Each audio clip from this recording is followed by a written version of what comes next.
बिस्मिल्लाहिर्रहमानिर्रहीम। अस्सलाम वालेकुम। Welcome to best info by Ali Raza YouTube channel.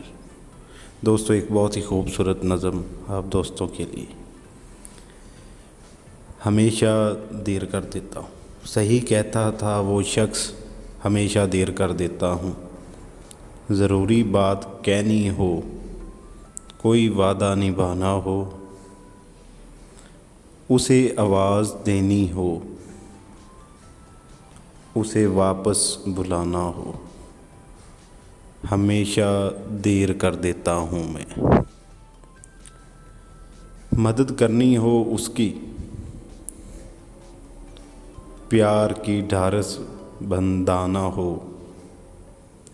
बहुत दरीना रस्तों पर किसी से मिलने जाना हो, हमेशा देर कर देता हूँ मैं।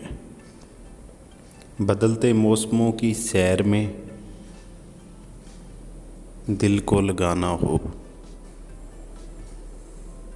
किसी को याद रखना हो, किसी को भूल जाना हो, हमेशा देर कर देता हूँ मैं।